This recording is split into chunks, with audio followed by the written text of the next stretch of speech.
All right, good evening. It's 7 o'clock. Welcome to the zoning board meeting for July 14th. Let's start off by saying the pledge of allegiance. I pledge allegiance to the flag of the United States of America and to the republic for which it stands, one nation, under God, indivisible, with liberty and justice for all.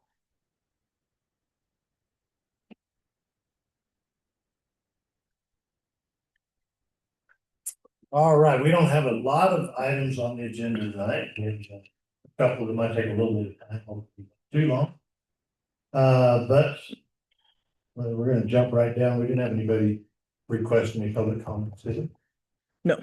Okay. So we're gonna jump right down to the new business, and the new business starts off with discuss and vote to approve the minutes of the 4/14/2025 zoning board meeting. We did not have a May nor a June meeting, as we had no variances or any other businesses came in to the town. So we're back to the April 14th minutes. Anybody has any corrections or amendments to those? Mr. Chairman, Yes, Jenny. one thing I would like to see is, up there, this minute. We need to have taken by clerk there yet. And the rest of it is fantastic. All right. I would agree with that. I had that on my list as well. Mr. Herb, do you have anything? No. Mr. Law, I'm good. okay. Don't you want to make a motion?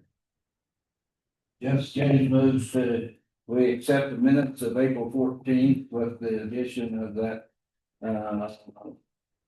taken by clerk there. Thank you, for that. I'll second that.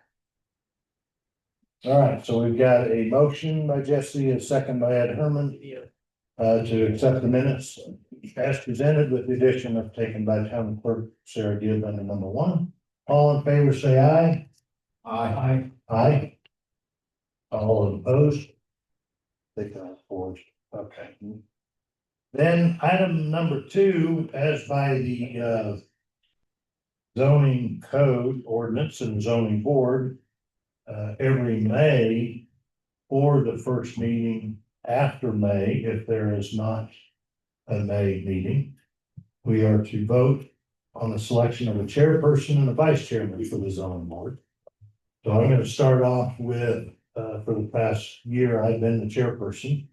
After being elected as mayor, I don't feel that it's appropriate that I be in the running for the chairperson for the zoning board. So I would ask that I not be the person for chairperson.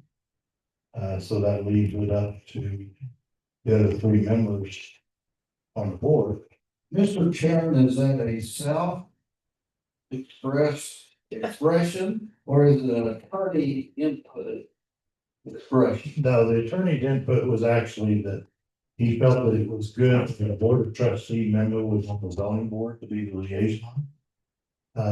They don't think it's healthy for the town when one person sits on a number of different boards as the chair. So I would wish not to be the chair. I certainly enjoy and appreciate your leadership in this capacity. Thank you. And your turn. So let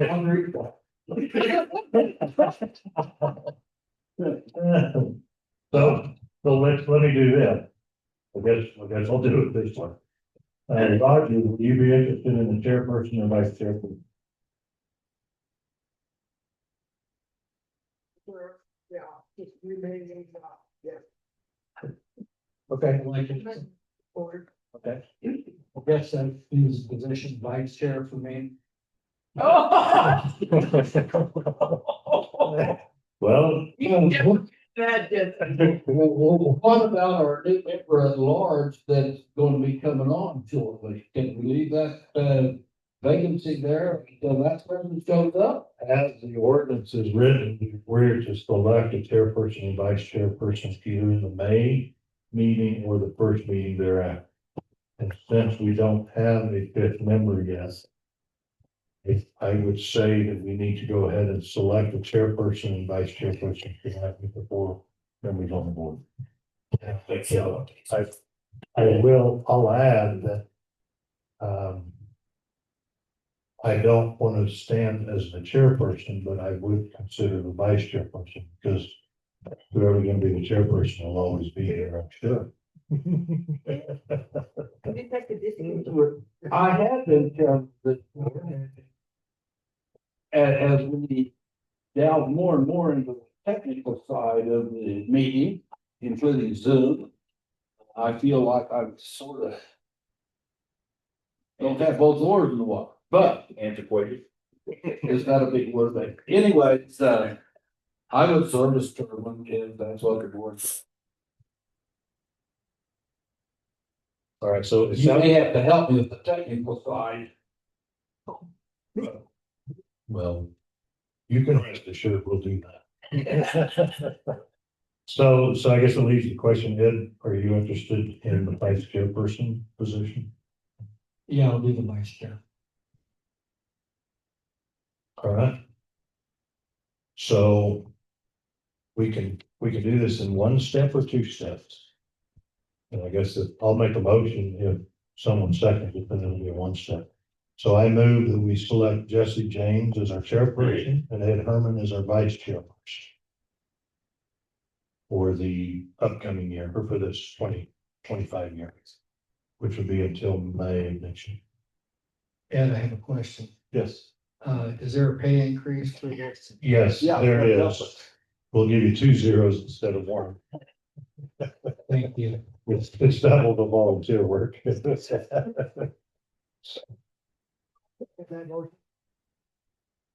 your mic's working on it. Yeah, Roger, these mics you gotta eat to get them. It is. Oh, it may not be on. It might not be. Oh. There you go. Appreciate that, button. Thanks. Vice Chair, all right. I second and vote for these guys.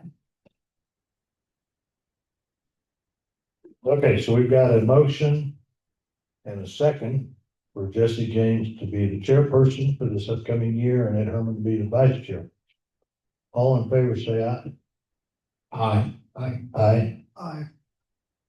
All right, I heard 4 ayes there, so I'm not gonna give Ed Herman an opportunity to say nay now. All right, Quick question. Yes, ma'am. So it's a 5-person board and there's an open position? it is. There is. As soon as someone puts their name in the hat and the board of trustees appoints that person. They should publicize that? Yeah, it's been publicized for several months. Yeah. Was it Josh before? Josh has not been appointed only because at the time he had not moved his residency to Colorado. You do have to be a resident of Colorado. You do not have to be a resident for 12 consecutive months. So that delayed it last month. So I would, Is he head of Parks and Rec? he is head of Parks and Rec. But there's no requirement for Parks and Rec that you have to be a resident. That's the reason I asked that question about if the vacancy gets filled at next week's meeting, if that person could be the chair. And That'd be cruel. careful what you ask for. Thank you. So that takes care of item number 2. I will say I thoroughly enjoyed being the chair for this group for the last year. An awful lot. of being chairperson. We need one of those out.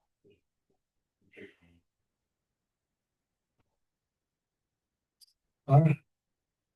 So then on to item number 3. Discuss with possible action the request from Shelford regarding vacate 12th Street in between lot 2, lot 4. the alley lot 4 and the alley 2, along with Mason Street between lot 3, lot 4, and lot 2.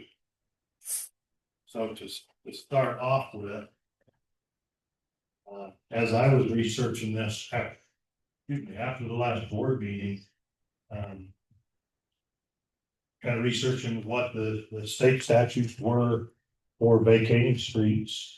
I found that it actually came up on a Google search when I did vacate streets in Colorado. The town of Pitkin procedure, petition vacate street or alley policy popped up, and I believe that Pete Olson also sent it to the Board of Trustees. In that petition to vacate the streets, it's the procedure.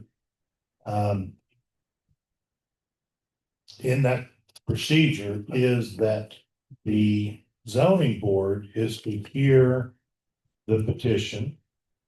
And then there's also to be a public hearing, and then it goes to the Board of Trustees, or it can go to the Board of Trustees who call the public hearing. But the important part is tonight, the zoning board would hear the petition from Jake Schellenberg and then discuss it and make a recommendation to the Board of Trustees. So the Board of Trustees on vacating a street, obviously by state statute, has the final say on vacating a street. There's actually 2 state statutes out there that appear like they might conflict each other. So we will have to have legal input on this going forward with the Board of Trustees. I know that up front from seeing the 2 state statutes that seem to conflict with each other. In fact, one town attorney in the past said it had to go this way, and our previous town attorney said it follows the other side. So I've learned in this job in the last year, a lawyer's opinion is his opinion or her opinion. They don't always jive. So I know that's going to have to be addressed by the Board of Trustees once we get a town attorney in place. Yeah, I was gonna ask, do we have any candidates for a new attorney or? The town has received a couple of candidates. The board will decide next week if we're gonna act on any one of those 2 yet. Or if we're gonna allow a little more time to select a town attorney. And I'll discuss that more in the Board of Trustee meeting. But we do have a couple of, from what I see from resumes, a couple of good viable already. So in saying all that, I'm gonna let Mr. Schellenberg talk to the zoning board as to what his request is and what he wants to do with it.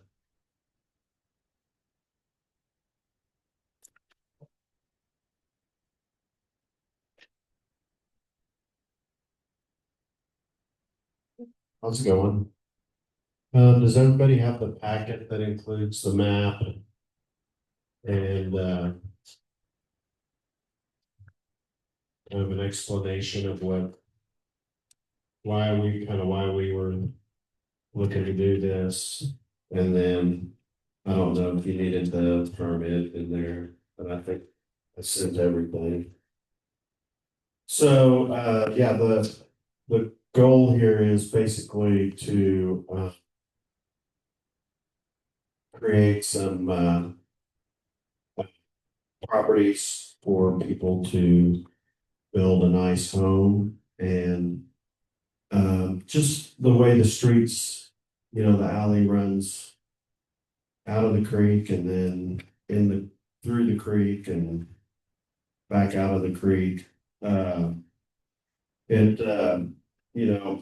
That map gives you kind of an idea of how we were looking at doing the lot layouts for the homes if things were vacated. And it enhances the entire property's development, and it takes into consideration the creek and making sure that it's preserved. And it's an improvement on the infrastructure here town of Pitkin, benefits the community significantly. You know, the Mesa Street is up there on the side of the mountain. And one of the ways it benefits the community is that property just sits there dormant by the town of Pitkin. And if we can vacate that and we can split that up into these property owners, into these lots, now the town receives tax revenue on that square footage through infinity. And that just brings, some people may say, well, it's not a lot of money. Well, taxes always go up, so at some point it could be a lot of money. But a little of something is better than nothing of something. So that's where I see the value in that. But the biggest value is you can just kind of create kind of like a community, if you want to call it that. I mean, there's not that many lots, but the homes can sit in there where everything's more appealing and it's not just kind of thrown together. And then once this is done, once the homes are placed or we kind of have a good idea where the lots are, then we would go ahead and develop the streets there, the 12th and well, it's, if you want to call it Mesa, you can. It would technically end up falling down below Mesa Street, but kind of develop that. I just drew pretty straight lines. I think once again, it's more attractive if we can follow some curvature to the mountain or however that ends up. But at that point, once they're done and the town wanted those streets back, they can have them back. I feel like there is a benefit to the town as far as saving the town money.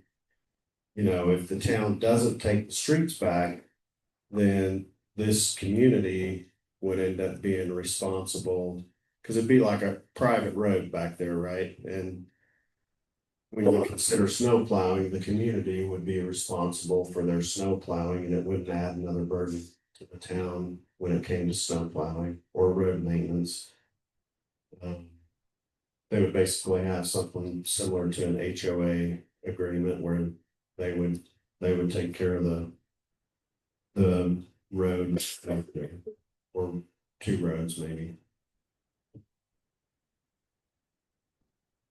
So Jake, I have a question for you. So River Trail, that steep hill that's been excavated out, will that be a circular drive through there now?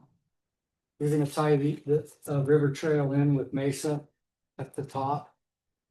Yeah, we've looked at different options, and it just, this time of year, I'm too busy to go up there and spend a ton of time, but River Trail and it's 11th Street. It's all really close right there to one corner of Mesa. It's not super far. Yeah. And yeah, a guy could tie into that. It may end up being too high though. So it might make sense to have the drive, push it down a little closer to the creek and create a scenario where if somebody wanted to have their septic field up there above it, they could. They wouldn't have to, but you never know what people may want to do, so it just gives them options.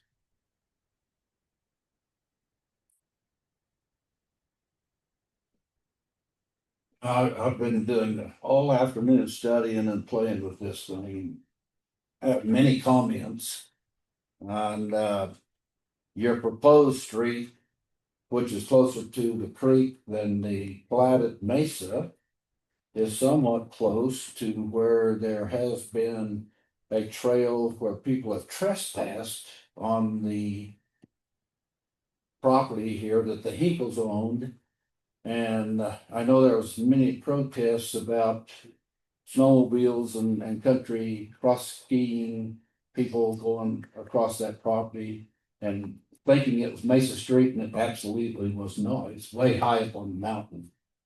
And so it excites me to get a street down there closer to what might be usable.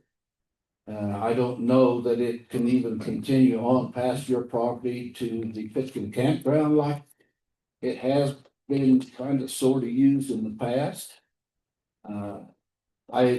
I'm excited for the future of Pitkin and the development of this 3+ acres that you have purchased. I think there's a lot of planning that needs to go into it, a lot of inputs. And my first comment, Mr. Chairman, was that we don't have an attorney and we must plan ahead for decades into the future, long past Jess's death and maybe even Jake's. So we need to go through proper channels.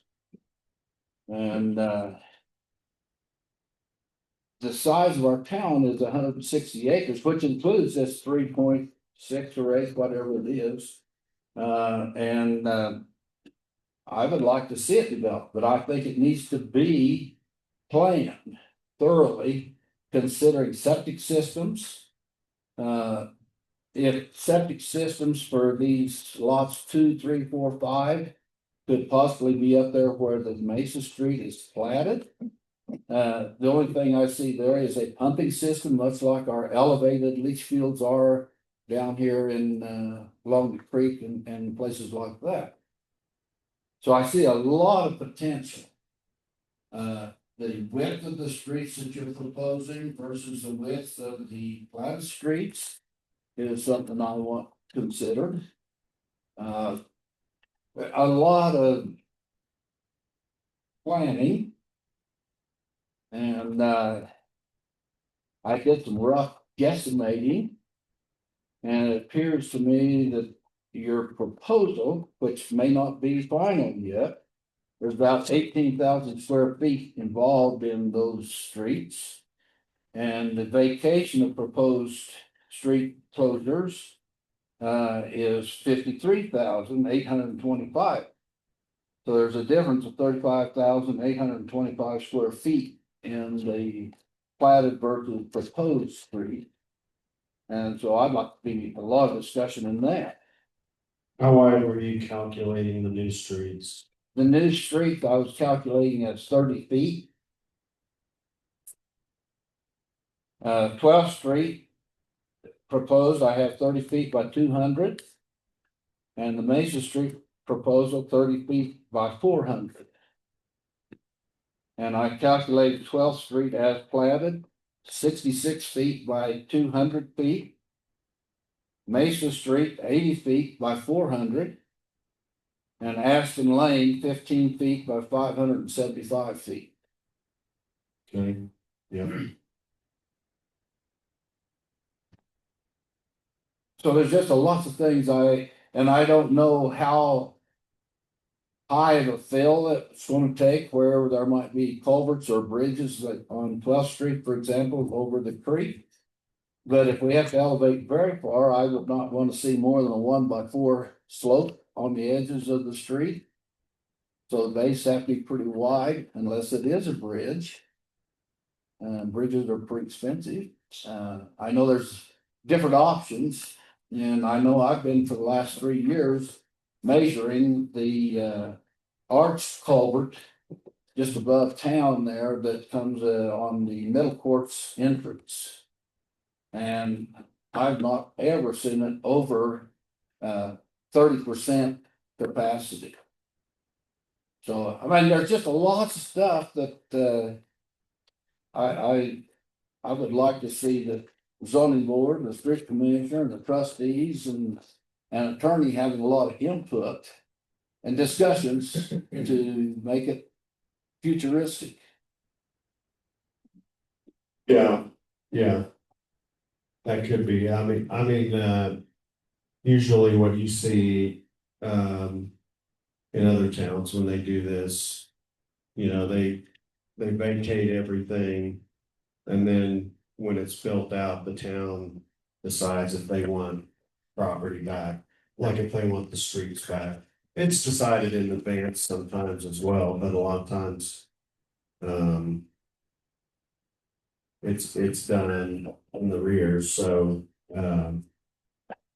yeah, I, you know, there, you guys just have to decide whether there's something you want to see, or you see as a benefit to the town of Pitkin. I didn't point out the walking trail, so the road doesn't continue, and you see where I continued the road on into lot 6.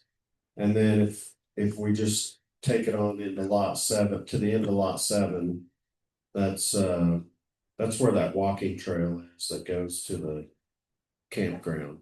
So basically people would end up walking on what would be the new Mesa Street if they wanted to make that loop. And but yeah. One comment we have, the 30-foot wide streets is the easements we have with Gunnison County Electric, for example, utilities. And possibly some, if we ever have to have septic system for the town, make sure there's enough room in the right of ways to accommodate those utilities. Right.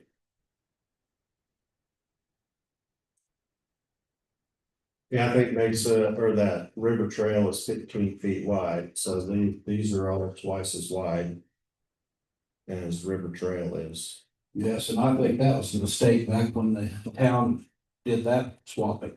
So, but that's behind us. And we can't deal with that today unless we wind up driving some property owners. But my idea is we want to go forward for the future to make sure that we do accommodate what's needed.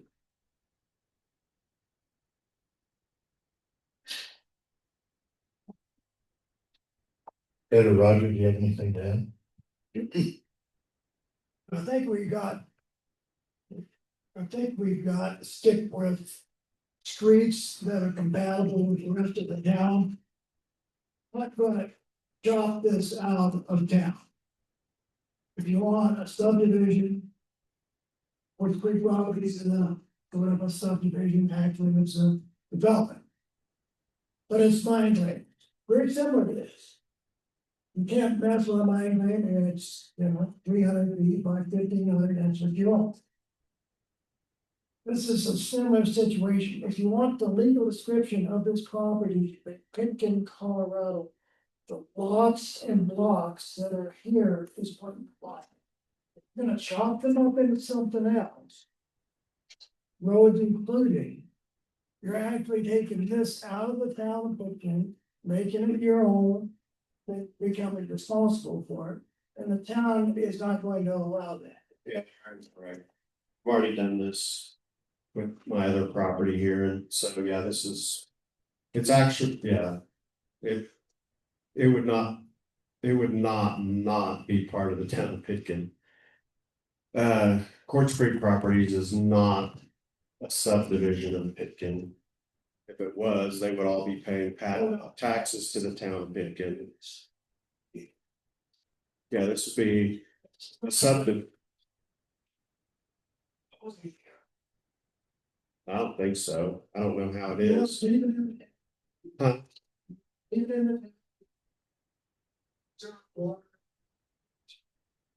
Yeah, I don't know why people would think it would leave the town. That's not the goal.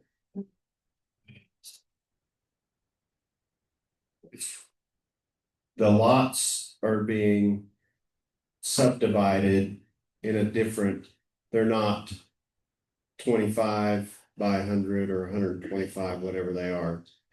Like you see every single lot. That's not a requirement by any standard. But it can definitely be, records.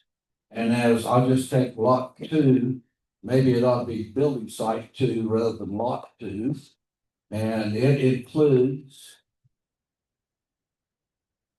lots 17, 18, 19, and 20, which are your legal descriptions that you're talking about, Roger. Yeah, We had lot 4. well, this was a, town was resurveying one time. Guy had a toilet and redrew the entire town. No, it only made corrections. Adequate enough to get most people on their properties. Because the original plat was not satisfactory.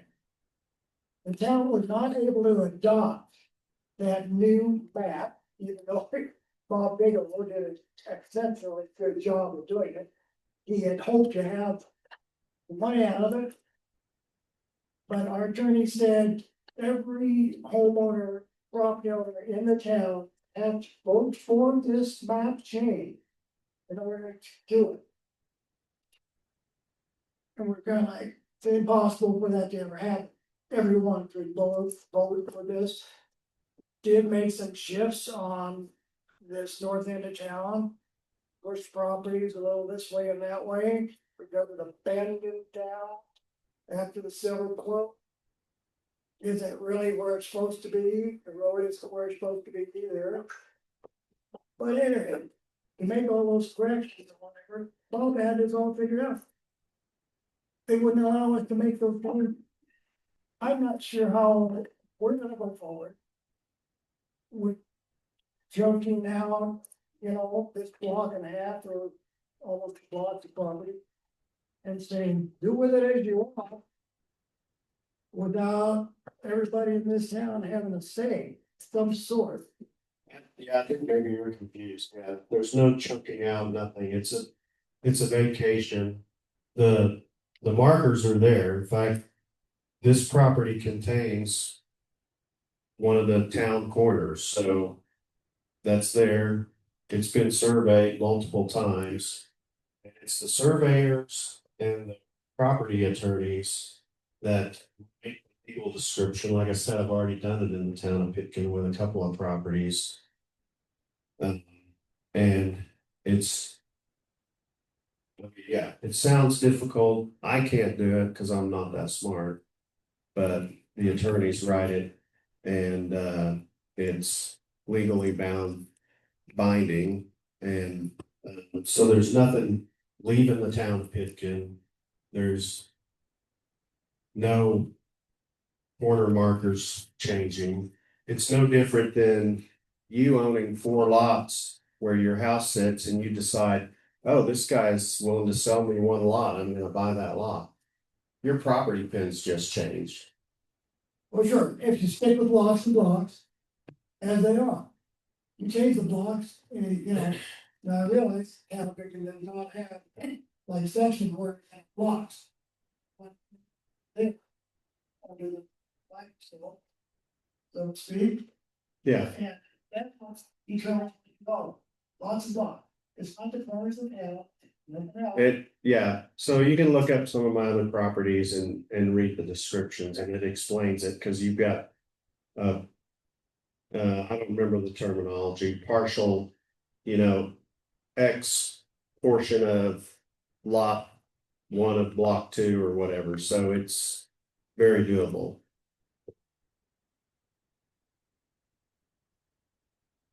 So this is Ed, couple of things that I see here. First of all, when one property owner owns the chunk of property like it is, that property owner at that point, there's no ordinance in the town of Pitkin that says you can't realign lots within those building sites. I've looked through all the ordinances. There's nothing in the town ordinances that says you have to have a lot that is 4 lots or building site that's 4 lots. We require in the zoning code, 9,000 square feet is a minimum to build on in the town of Pitkin. But there's no ordinance, there's nothing in the zoning code that says you can't combine lots for a building site. Just like Jake said, if you buy the property next door to you and add that to your property, that's totally legal that you can do that. The thing that I guess I see in all this is the board of trustees is the one that's gonna have to deal with the town attorney to see what can and can't be done. The zoning board's not going to do that. The board of trustees is going to be the ones that have to decide, do we do a land swap? Do we do a land swap with monetary swap? Do we just vacate the streets? That's up to the board of trustees. That's not up to the zoning board to do that. What the zoning board is tasked to do is to look at this plan and say, okay, is this a plan that the town can work with, the board of trustees can work with? And could we recommend that we move forward with some type of street vacation? The thing I will say with the street vacation is I absolutely want to make sure that it is done properly, because I really believe this, with so many town lots in this property, sets precedents for the future. It's very possible there's property up there downstream in the town that's for sale. Who knows what's gonna happen with that? But this could set precedents on what we do with that, or, I mean, throw something weird out there, 10 years from now, 20 years from now.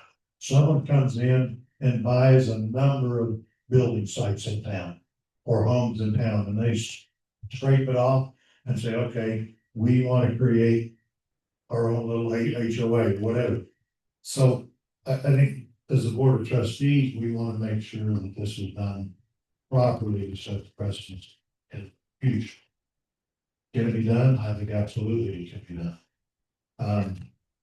I do, when I look at the roads to take 12th Street or Mesa or the alley, it's giving my perception, when I don't have to look at the property, look at where the pins are. The town owns Mesa Street. That property is totally worthless the way it sits today to the town. The town would spend way more in money trying to do something with Mesa Street than what it would be worth in fair market value. So to me, Mesa Street, where it currently sits, that is worth a whole lot. It's probably worth some, but not a whole lot. The alley, is it worth something to the town the way it's sits? Probably. 12th Street, possibly. So that all has to be weighed. I think that has to be weighed by the board of trustees. Again, I don't think it's up to the zoning board to try to determine how do we vacate that? Do we do feet for feet? Do we do land swap? Do we do monetary? Do we just vacate? Not the board, that's not the zoning board's decision to make that. I do agree in that when you look at the streets, they can be developed one of two ways. If the streets are basically vacated, and then the developer in any addition that's built, the developer puts the streets in. The streets typically are built to certain specs for drainage, for base and so forth. Then it's determined, okay, does the town take those streets back? Or do they become the community roads for the property owners?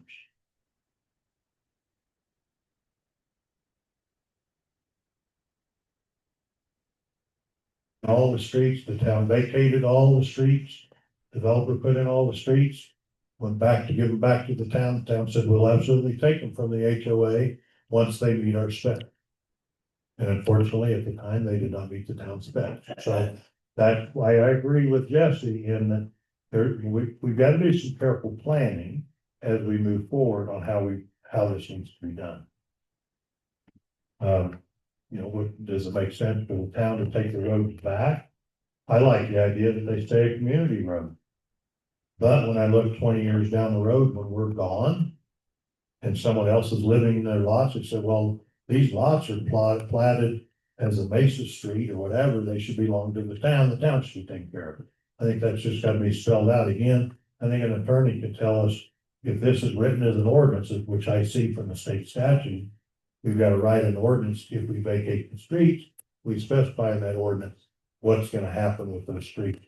And that's gonna have to be laid out as part of the street vacation of what's ever decided by the board.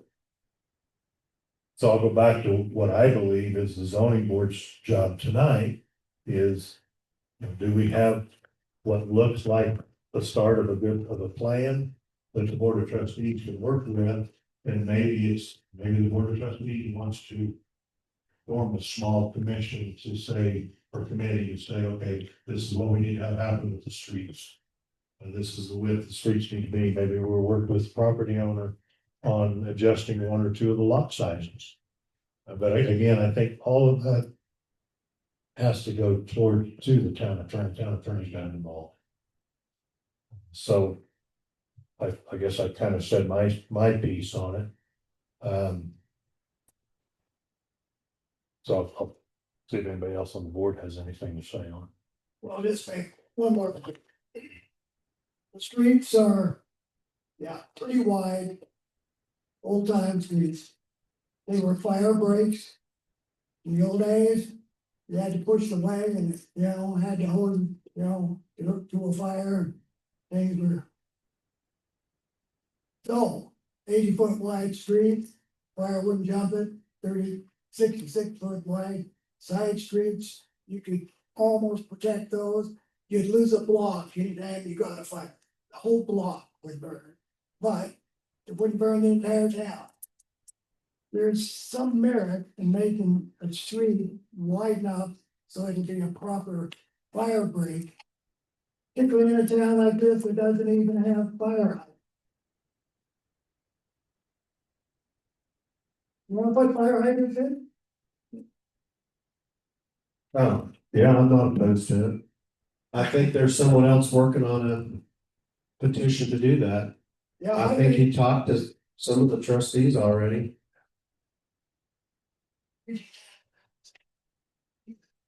Some of this stuff.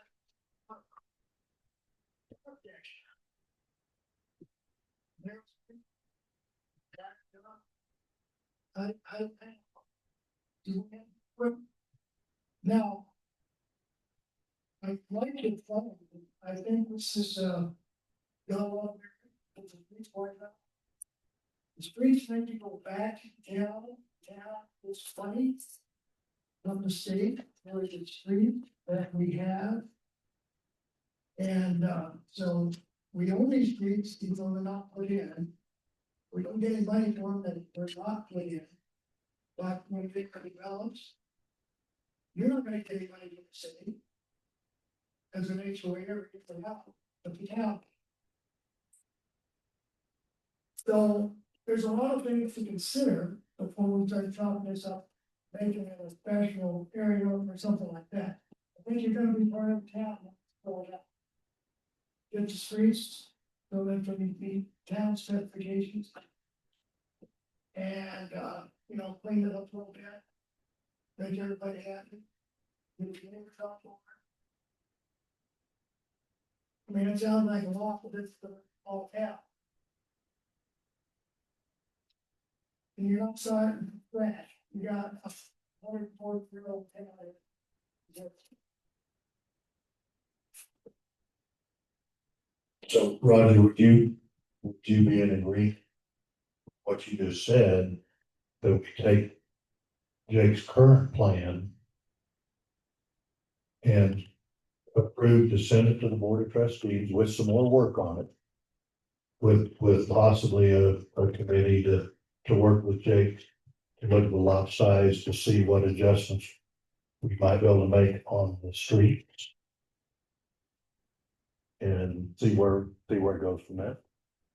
Yes, and if there's a bridge involved, it's gonna have to be built to specification. And just throw a log across the creek like we used to.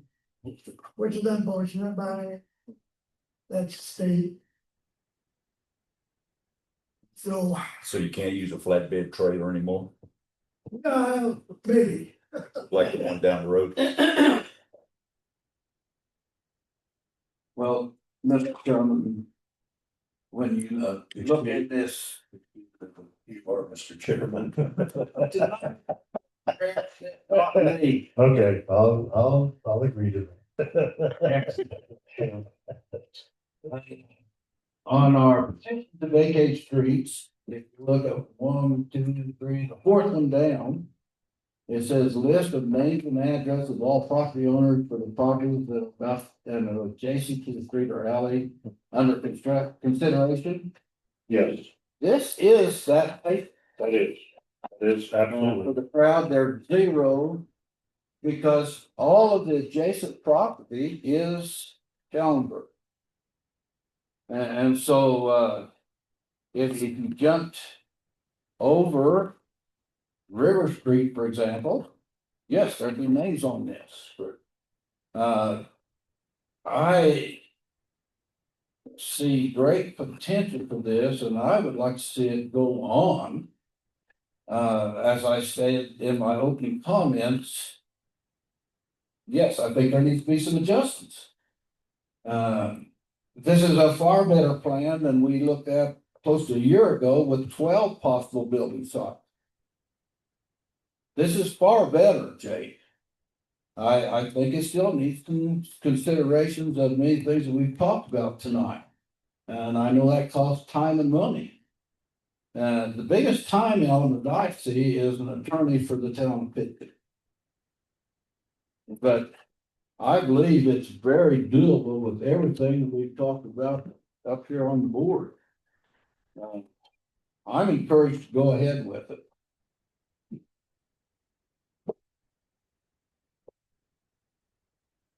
All right, we have set next Monday for a public hearing on this matter. So for tonight's meeting with the zoning board, I don't know. We need to take, or we have to take public comments as we're going to do a public hearing. I think the public hearing, I think, is important for the board of trustees, those that actually will make the final decisions to hear any of those public comments. Yes, Pete. Point of order. If you're gonna follow the policy that was adopted in 2020, you make the zoning board makes a recommendation to the town council. And pursuant to that policy, upon receipt of your recommendation, the town council then sets a time for a public hearing to consider the request.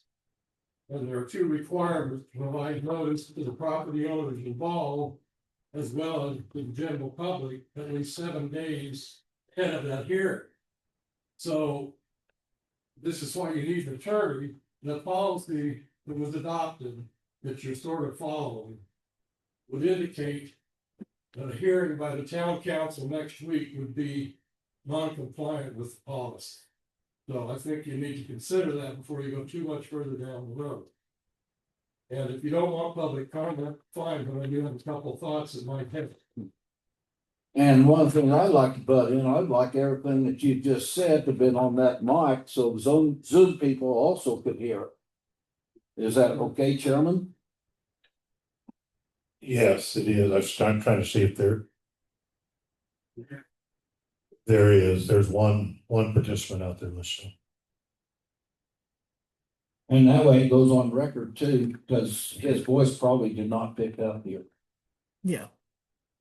Well, you're- So if you would, Pete, yeah. Please.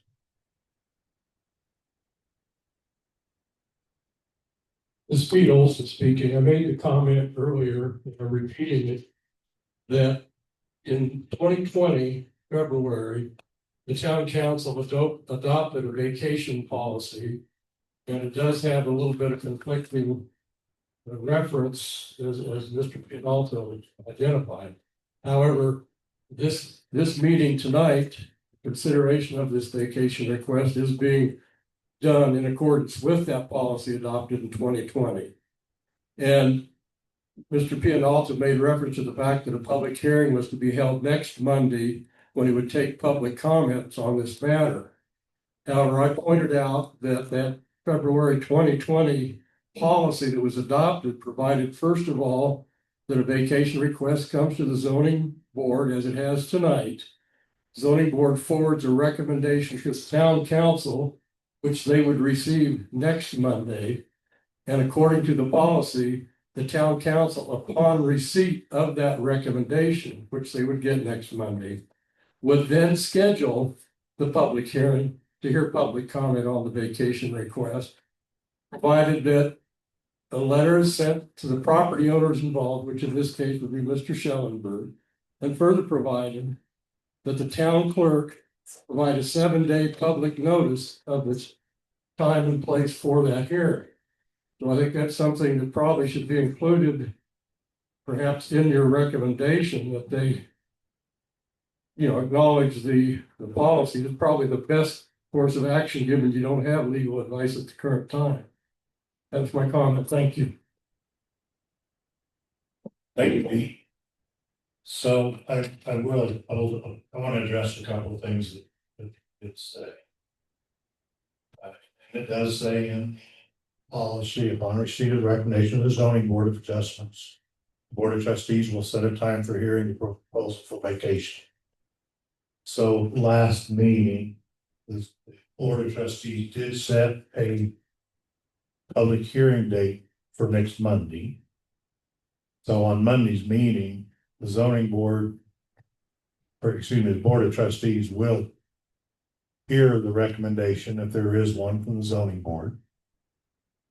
It's already been posted for 7 days out for the public hearing. It doesn't follow the policy. The policy states upon receipt of the recommendation.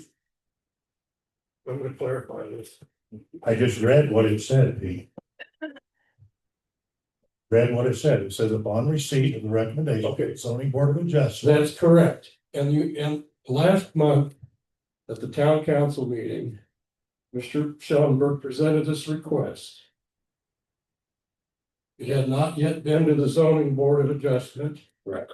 The town council in error set a public hearing in error of that policy. That's where you need legal advice. So until the town council receive a zoning board recommendation according to that policy, it's not possible for the town council to properly set a public hearing time until they receive that request next week, which will be at least another 7-day delay. That's what the policy provides. And again, this highlights the importance of you getting legal advice before you go too far down this road. Okay, I understand what you're saying. And that's what the policy says too. I'm saying what the policy says. And I've said what the policy says. Read it. I did. I read it. Read it again. Upon receipt of the recommendation of the zoning board of adjustments, the board of trustees will set a time They stop right for there. the hearing, the proposal for vacation. I read that early. Okay, so upon receipt from the recommendation of the zoning board, the town council should set the public hearing. Is that correct? That is correct. Now, let me finish what I was going to say. Before you go on anymore. Note that the town council has not received a recommendation yet from the zoning board. Therefore, it's possible to establish a public hearing in accordance with that clause. Period. So the next sentence is the town clerk shall give written notice by mail to all petitioners of the address on the petition and all the property owners abutting the portion of street or alley under consideration. The property owner. Well, I understand that. This property. You sent a letter to Mr. Schellenberg about this hearing coming up next Monday? Town clerk? No, I have. Well, again, you need legal counsel. You need to determine just, how valid that policy is, but it is in effect because it was adopted by the town council. So that, you can argue, but it's black and white what's supposed to happen. You want to argue? Well, I think you are. But you're trying to tell me that it's okay for the town council to have that hearing next week. If the only property owner that would get notified is the property owner. What about the 7 days public notice? What about the fact that the zoning board has to provide a recommendation to the town council, after which time the town council will then set a hearing and provide proper notice by letter to the property owners involved and by public notice 7 days by the town clerk? That hasn't occurred. And it can't occur until next week. After that time, the zoning board recommendation gets given to the town council. It's simple. So what I will do at the Board of Trustee meeting next week. We make a recommendation to the zoning board of adjustments to the Board of Trustee. We will set a special meeting for a public hearing 7 days later. That would be the proper course of action to follow. Thank you.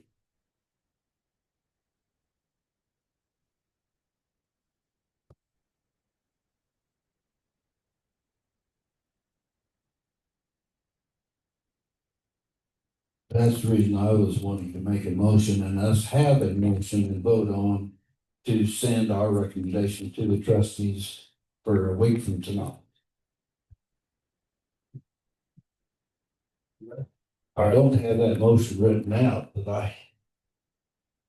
I definitely wanted to go on for further developing and coming up with a remedy to develop this 3.6 or how many acres it is into how many building sites.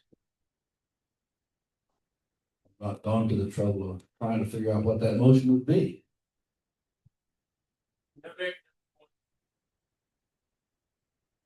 It may be difficult, but if you're going to do that, you can follow this policy that outlines several points that should be included in your recommendation.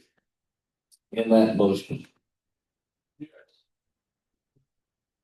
Issue, will the vacation be beneficial to the public? And they're all in that policy, and they should be included in the recommendation. Are you referring to under G 1 through 6? That's supposed to be in the staff report that is included in the application. In the review of the petition, the zoning board of adjustment shall consider, among others, the following 6 factors. Which are the 6 factors that are on the application? That he put on the application.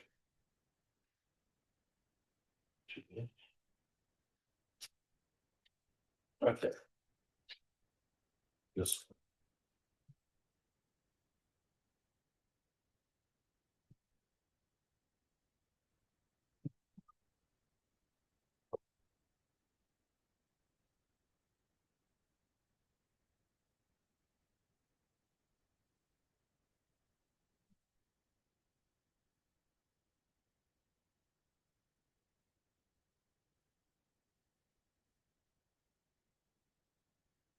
Those are addressed in the 1 through 5.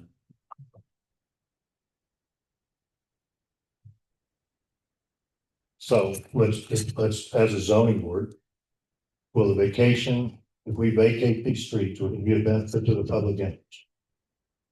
In your feelings? I vote yes. Yes.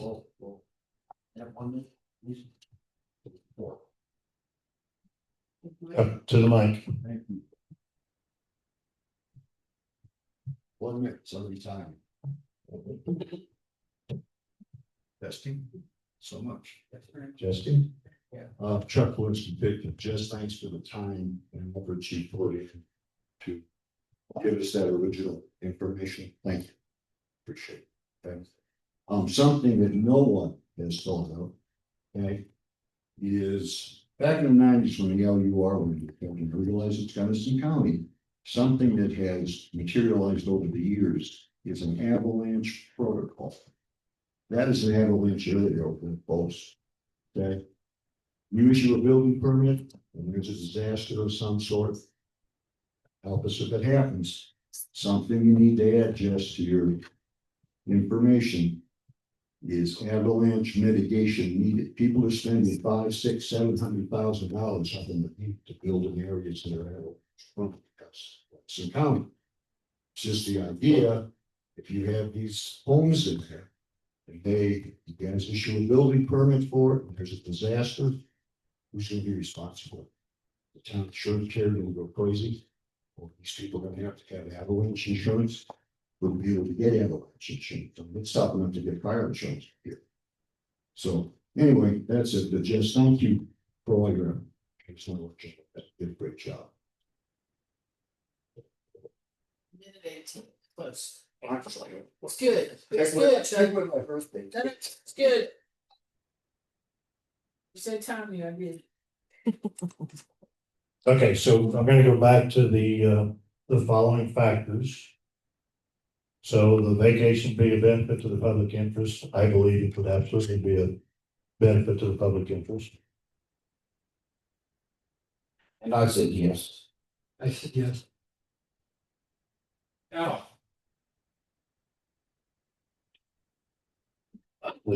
Tax The revenue. first reasons I'm gonna give you right off the bat is we would then have 7 households that would increase our property tax increase. Now granted, Pitkin only retains 9.4% of the property taxes. But when you have, let's face it, these aren't gonna be little bitty homes. These are gonna be pretty modest homes that are gonna have some pretty good income. When people come to Pitkin with income, they buy things. I don't know if you realize, but our sales tax revenue has increased from 2015 of $15,000 sales tax revenue for the town of Pitkin to 2025 of over $80,000 in sales tax revenue. You add 7 more homes to the town of Pitkin, your sales tax revenue is gonna go up.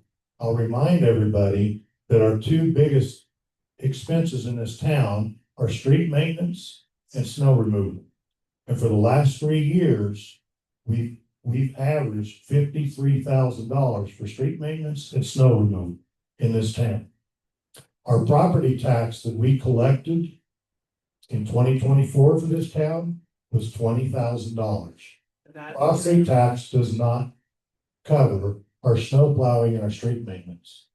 But sales tax revenue does, and if you add homes to the town of Pitkin, people that are here and that are spending money at the hotel, at the lodge, at the Silver Blue, our sales tax revenue goes up. And for us full-time residents, we need snow removal. We need snow removal on every road in this town for fire prevention. If we're worried about and EMS and medical, if we're worried about having fire hydrants, we need to worry about having the roads cleared so we get fire trucks to these houses in the winter too. We do that with sales tax revenue. Anytime you increase more properties or home sites in a town, your sales tax revenue is gonna go up. Yeah, property tax is gonna go up a little bit, but that's mine. Gallery. And then you got the new gallery opening up on Friday too. So when you ask the question, will it benefit the public interest? Absolutely. It gives us additional snow removal and street maintenance that we need in this town. And it may give us additional income for other things as well. I think Jake has had his hand back up there, so.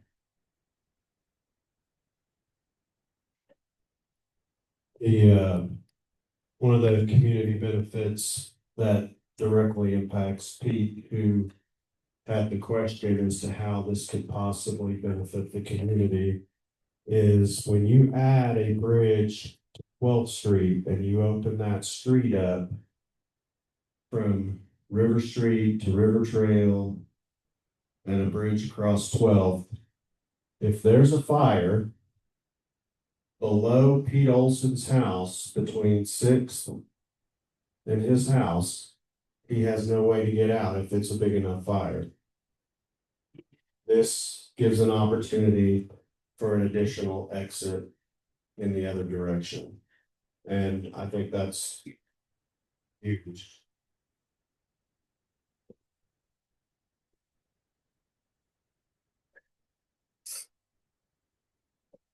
I'd like to remind the zoning board of a little history.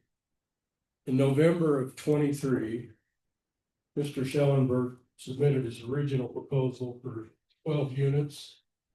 One of the first things that came up in that discussion was the deep concern of the zoning board that River Trail not be used as the access to that development or as an access to that development.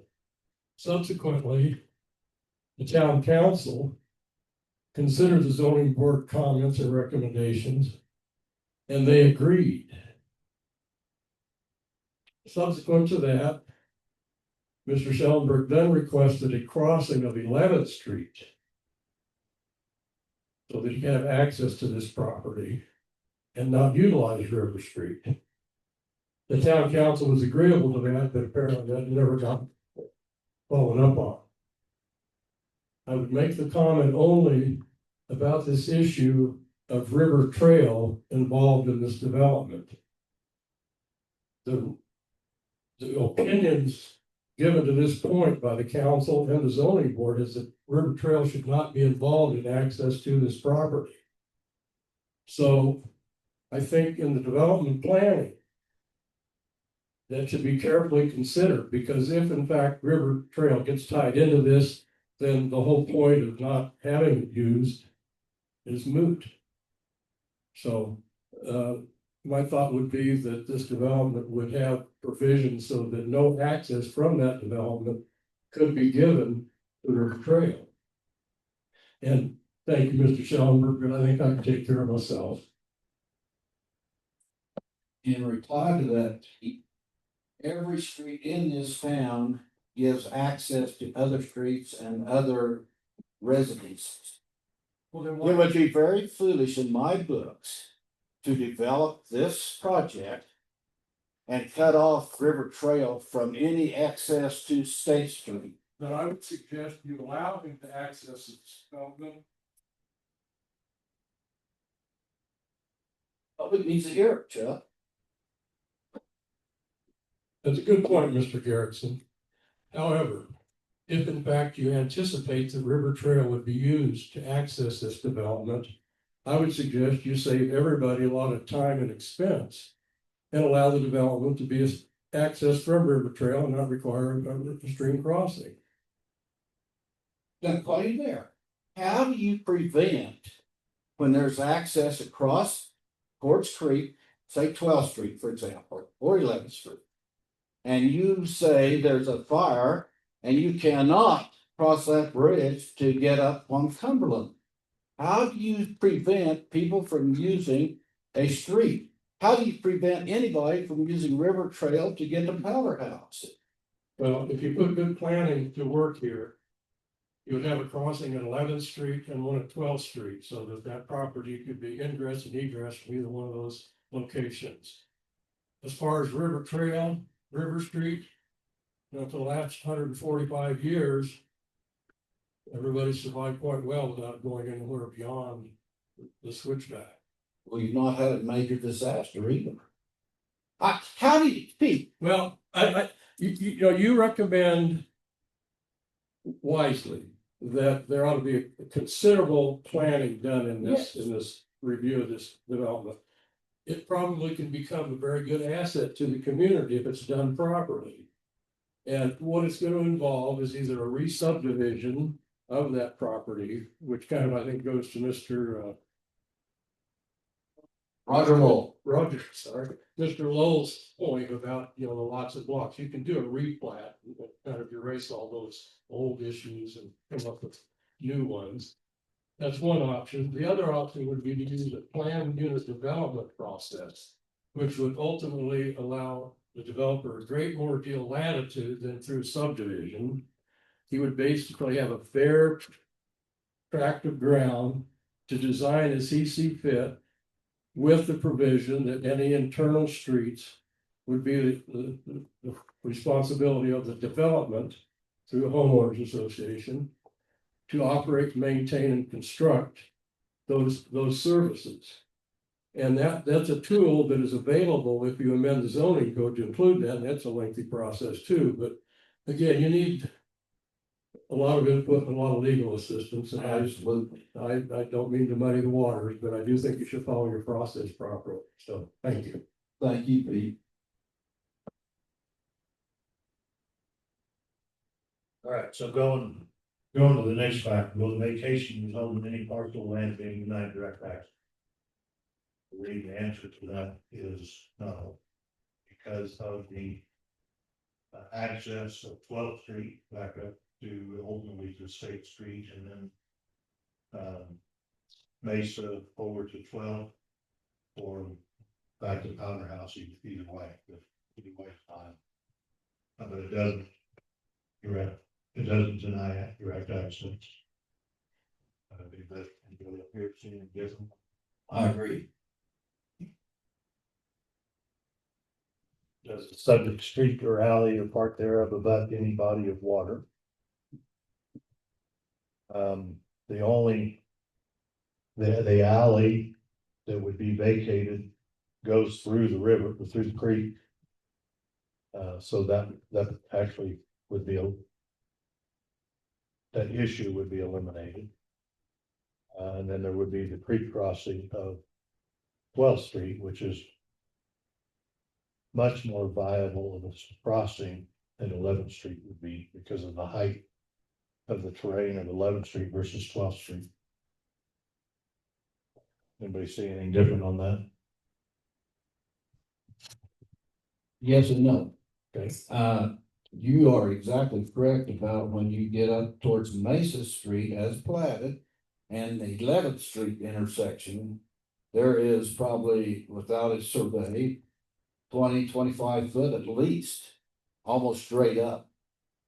It would take a terrific fill to tally State Street to Mesa Street with 11th Street crossing.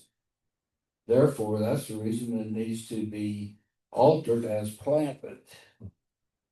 That's what I say, there's a lot of potential here, but it needs to be developed to consider the consequences. Yes, you could put a fill in on the current 11th Street and jack up over Forts Creek, probably 10 foot over the height of the banks of Forts Creek, and keep that grade going all the way up to Mesa Street where it ties into Powder House. That's the reason I say there has to be a lots of planning. And that's when my first statement was, our biggest challenge, we don't have an attorney today to help walk us through all of it. And it needs to be done properly so that there's no regrets 10 years, 20, 50 years down the road. Go ahead with your. So the other thing I was gonna say on 11th Street, it's not on the street vacation, but if 11th Street was developed, that would give everybody access to River Trail. Right down the River Trail. That's where people are gonna go.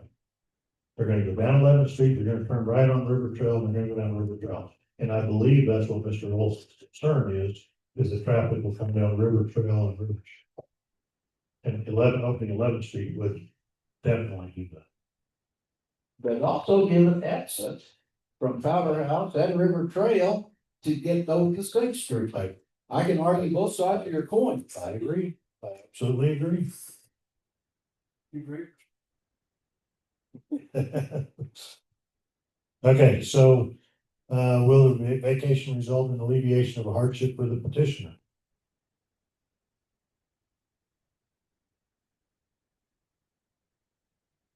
I would say currently he does not have a hardship, except how can he develop his own property if we don't make some adjustments?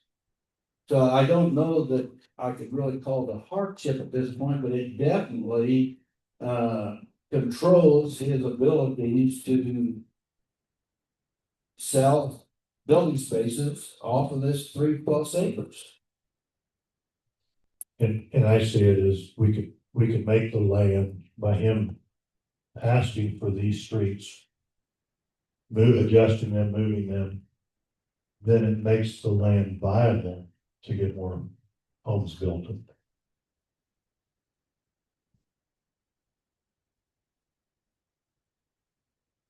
So would the vacation be detrimental to future land development opportunities, traffic circulation, recreational access, emergency services, utility facilities, and other similar right-of-way purposes? I think we discussed how it would not be detrimental, but it would be beneficial to actually everyone in that part of the town. Agree. What about Ed and Roger? I'll agree with that.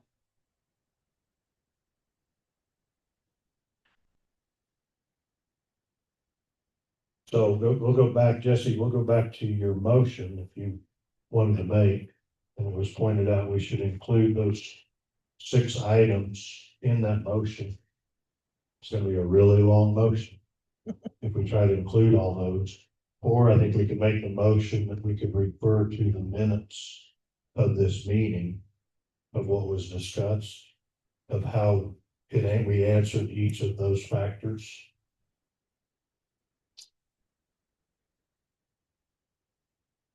Yes, I want all those questions answered, and most of them are answered in Mr. Schoenberg's replies with the additional page that he sent with the app. I agree. So I think the petitioner addressed those questions in his application. I think we have just verified them in our discussion amongst the 4 of us. So do you know how you want to word a motion? Stacy, are you a writer? Kind of, a little I'm bit. sure your grammar is more, much improved over there. I'd like to make a motion to the trustees to go forward with this petition of vacation of streets and alleys as mentioned in lots and blocks of Pitkin. And that we answer all 6 of the questions that are in our procedure. And most of those are answered with the petitioner's 5 comments on the second page of his request.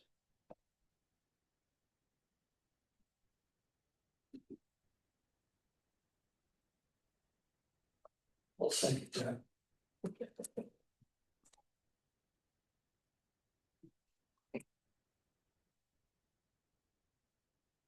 Do you want to try to reread that motion, Mark? Just so we're clear on it. Is that on? No. Okay, there, okay. Did you want me to reread the 6 questions and their answers? Just the motion? Motion. So what I have is, that we're making the motion that includes the minutes that will answer the 6, factors and questions. Jesse James would like to make the motion to the trustees to go forward with this petition of street vacation after having answered all 6 questions in the procedure.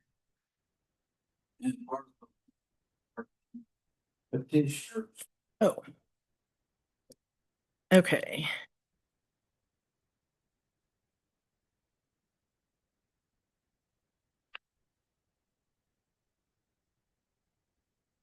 Perfect. Okay, so we have a motion that we reread by Jesse and seconded by Ed Helmut. All in favor, say aye. Aye. Aye. All opposed, say nay. I would just like to add that, I think legal counsel should be a portion of this. That we recommend this with legal counsel. Which we don't have at the moment. And so, you know, we are, now maybe that is just something that the board of trustees will, you know, get involved with. I don't know, but anyway. If we're making recommendations on the, you know, presented information we have here, I think we should also include legal counsel. Because none of us are attorneys here. In light of parliamentary procedure, that would definitely be as an amendment to the motion. Okay. And if you would like to make an amendment motion, then later the proposed motion could be voted on as amended. Sounds good to me. Would you make that motion? I'll make a motion and attorney advice to the council on this proposal. This is it, I will second that.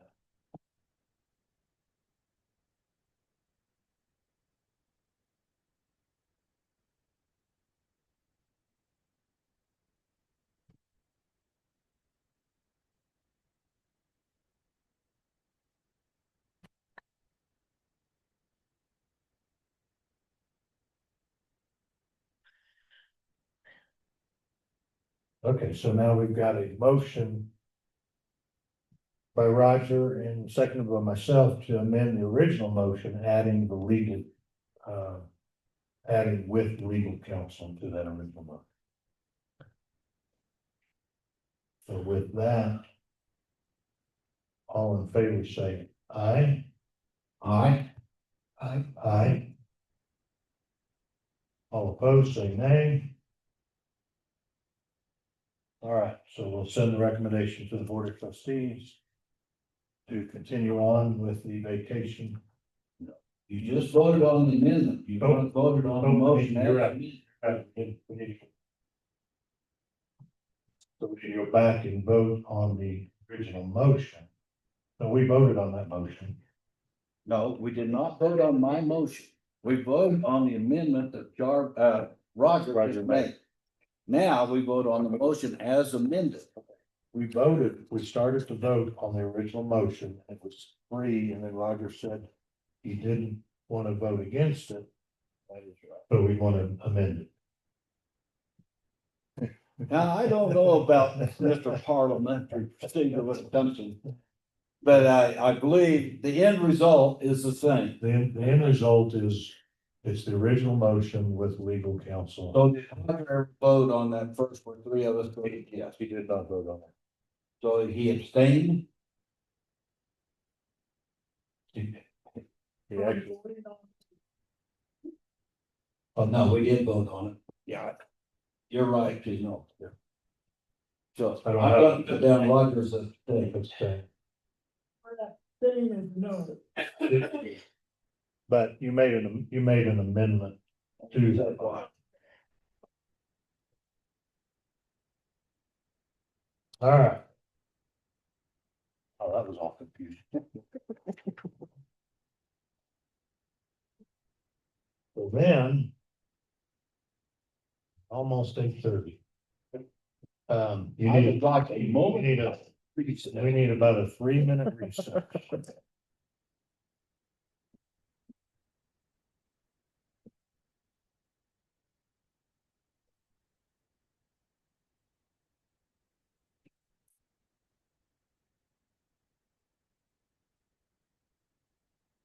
Ask questions? Sure. So you talked about maybe doing a committee, would that come after the board, or the board would recommend a committee, or? It's gonna be the Board of Trustees setting up a committee if that's what they want to do.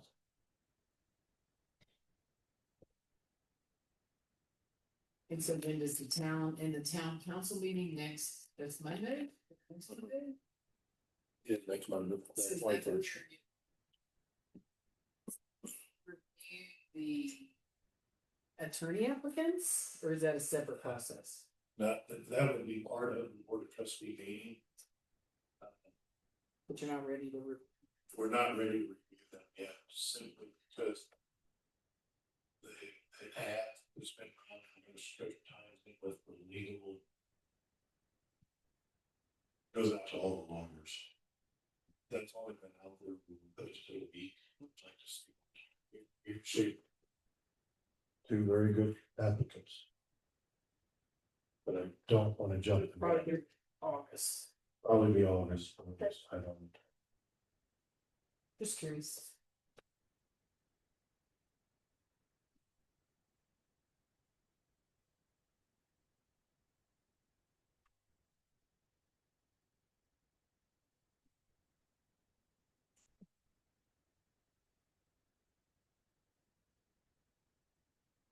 Okay, so Jesse, walking back in, the next item on the new business is discuss with possible action on zoning code proposal revision.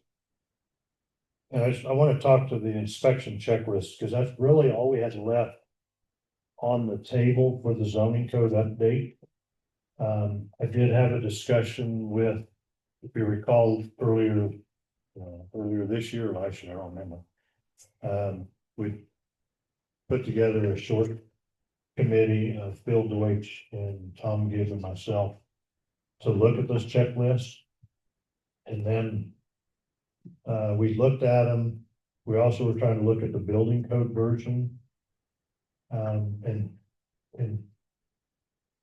basically, we put it off a little bit to see what we should do, which building code version we might go with as to what inspection checklist we might use. In the meantime, I pulled out the 2012 inspection checklists that were in the 2012 zoning code and sent those to both Tom and Bill. Tom said that he had reviewed them. He really didn't see at the time that they needed to be in the zoning code. Bill looked at them last week, week before, and really his comments were that nobody else has inspection checklists included in their building codes or their zoning code.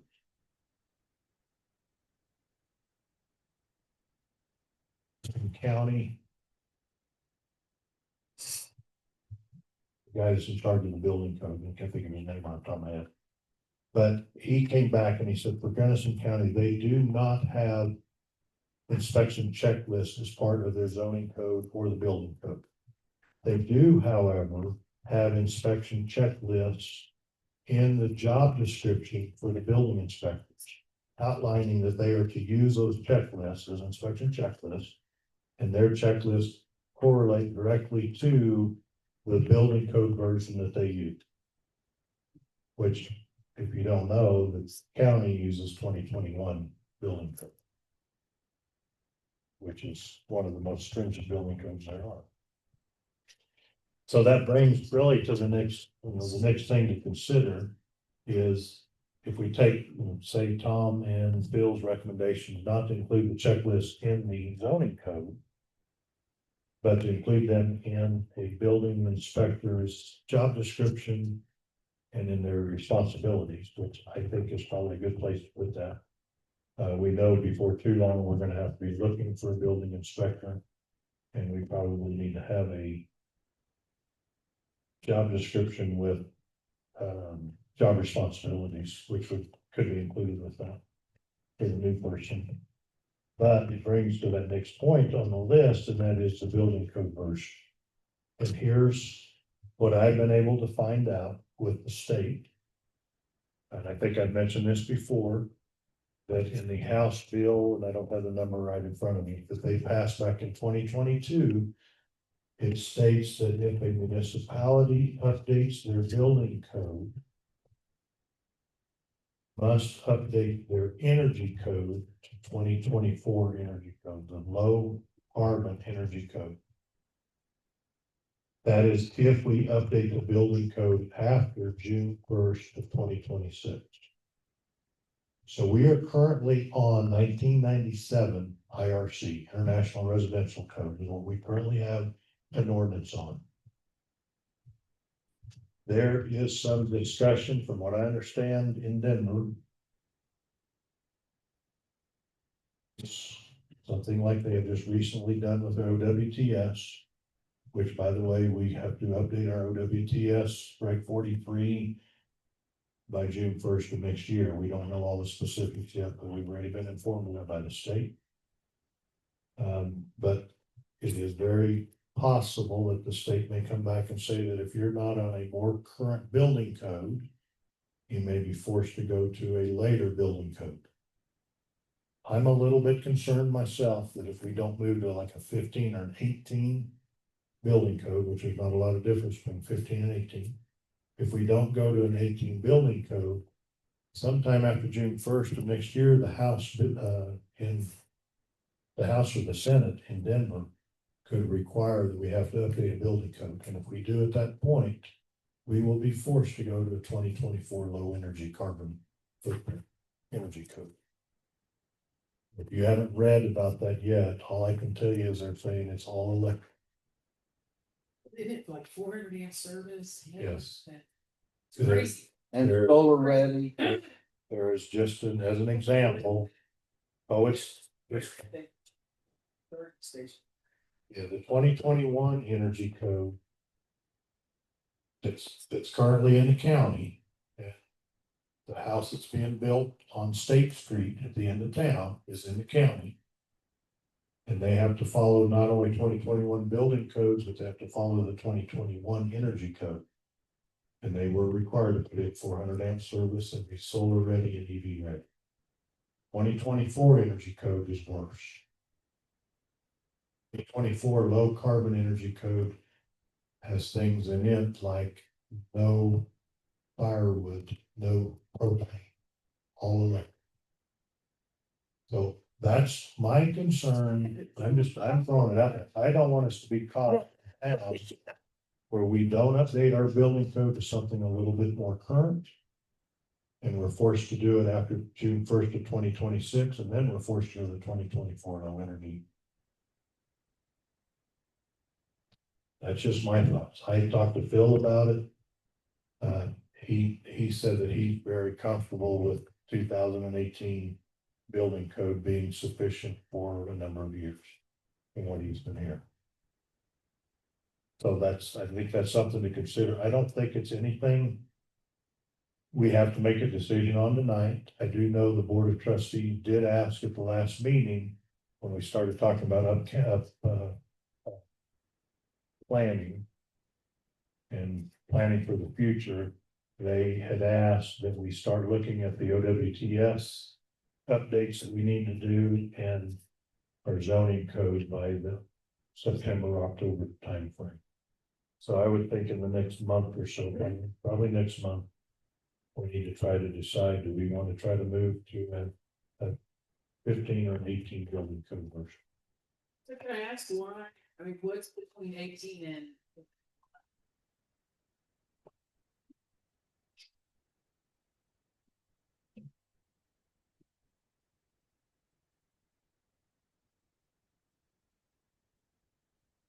So can I ask a quick question, Nicole? What's the difference? I mean, so he's recommending 18, but what's precluding doing 19 or 20, getting us at least in the 20s? Getting us closer. I know we don't want to do 21, but Right, so the building codes are updated every 3 years. So there's not a 19 or a 20. gotcha. There's an 18, 21, and then 24. That's come out for building codes. So there's not one in between. 21, from my understanding and talking to Phil, 21 is not only building codes, but and I'd have to check for sure if that's in the energy code or the building code. But there are requirements for air circulation that weren't back in the 18s. And that might be under the energy code, but that's 2021 energy code. So I was able to find a 15 to 18 comparison that I think I emailed out. I think it was out on the website. I don't think I didn't find a simple 18 to 21 comparison. I found a book. Oh, boy. Mr. Chairman, what I'm seeing between 15 and 18 is very little added restrictions. So on record is unless convinced otherwise somewhere down the road, I'm thinking very hard to the 2018 code. And I'm not interested in 21 at this point, but I feel like if we go to 18 instead of 15, we stand a better chance on the 2026 situation. So I'm leaning very hard towards 2018 instead of the 1997. Okay. And I don't know, Roger, Ed, if you got any input yet at this point on it, or I don't think we want to go beyond 18 if that's an option for it. Stick with that. This time We, it we is. do actually have affordable housing in this Right. county. Uh, I know. Right. We all have. Either you're not on, or you're not close. Close enough. There you go, there you If we can keep housing semi-affordable in Pitkin, I think, it'll serve us well. go. Help us with affordable housing. I think the minimal, this is just my opinion, the minimal differences that I see between 15 and 18. Maybe gives us a little bit more comfort level if we go with 18, not to be forced to do something like going to 21 or something like that. That would also impact that area. So that's just my thoughts at this point, but at this point, I'd say. Unless the board up here wants to go ahead and move forward on it. And make something definite. Do you want to research it anymore over the next month and decide in August so we can send the zoning code to the Board of Trustees after the August meeting? I could buy putting it off a month because I have not considered 2018 versus 2021. Okay. What I've heard about 21, I don't like. So therefore, I'm pushing for 18 over 15. And then the 26 situation makes me want to lean towards 18. Thank you. Okay. Thank you. All right, so, I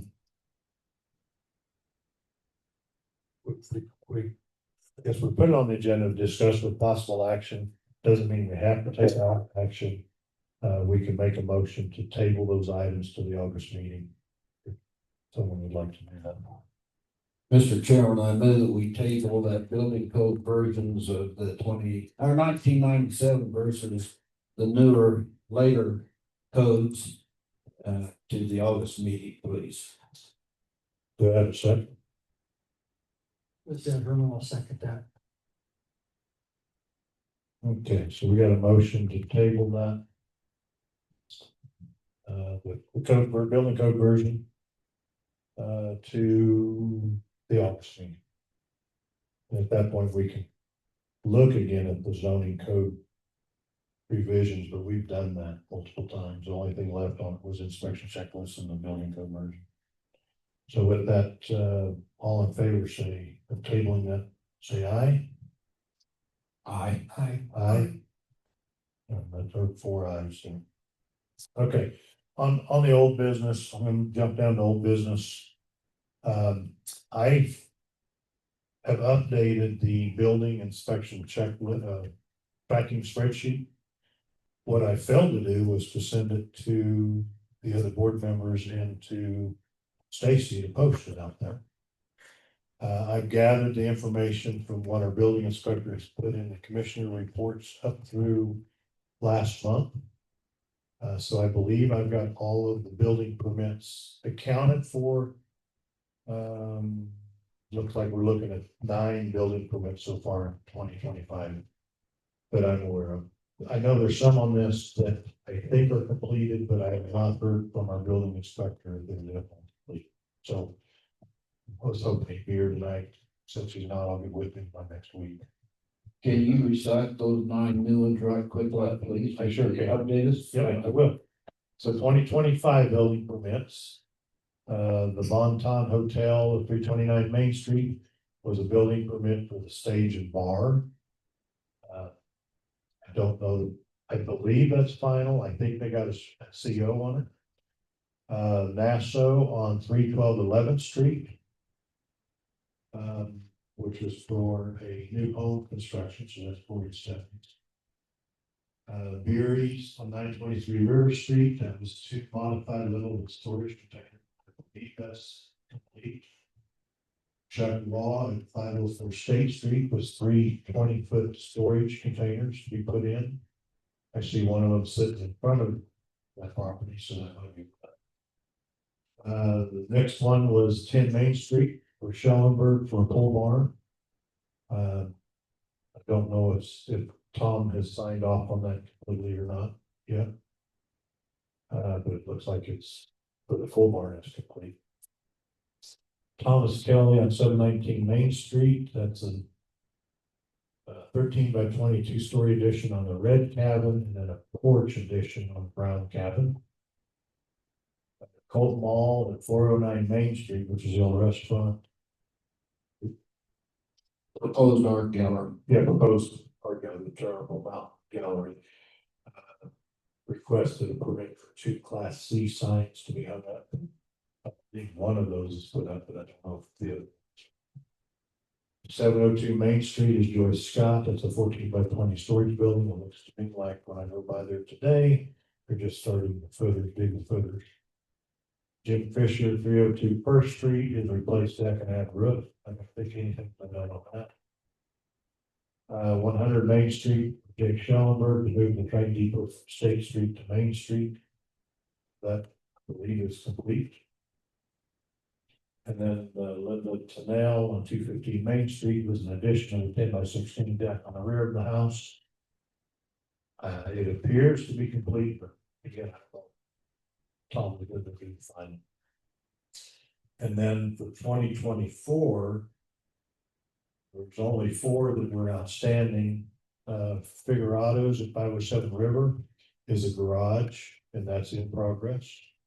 And then Nassau 904 Alpine Lane is an addition of the kitchen and bath. I believe that's projected to be started here in the fall.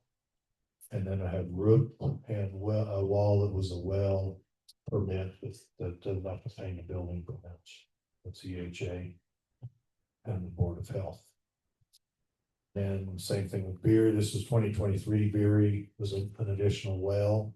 I don't think that's been put in again. That's for the environmental health and the Board of Health. And then the last one that's outstanding. Maybe not. 2022 is Molly Gibb Cedar on 3 River Street.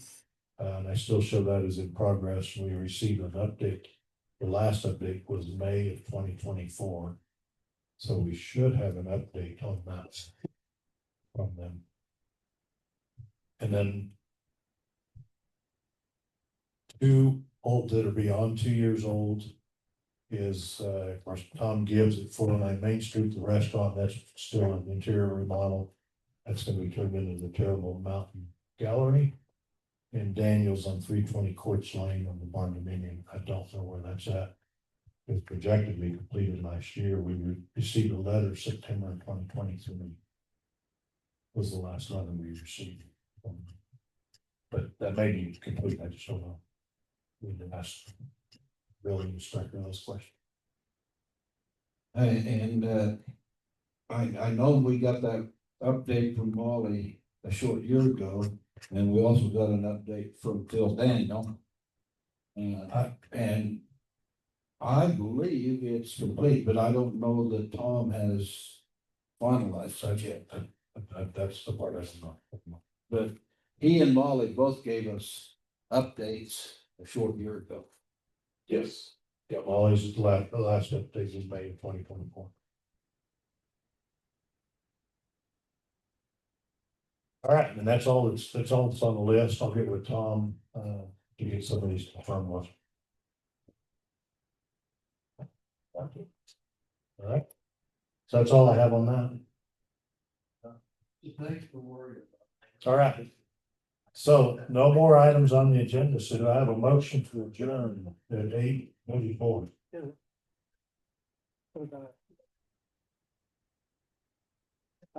That's still the same. Yeah, If I go back in memory on his permit was real specific. And the town attorney considered that specific part of his permit as being complete. Correct. So then he needs a new one for it? If he's doing work on the inside, if it's structural, he would need a permit. Electrical and plumbing. Electrical and plumbing will come through the state, so we don't regulate that. Yeah, but he should need one. The same with the gallery, electrical goes to the state. Anything in the town of Pitkin, plumbing and state, excuse me, plumbing and electrical is through the state. Thank you. in our zoning code, refer that to the state. That's, Mm-mm. So I have a motion to adjourn. This is it, I will lose. Motion, you second it, I already. Oh, okay. Okay, all in favor, say aye. Aye. All right, thank you, everyone.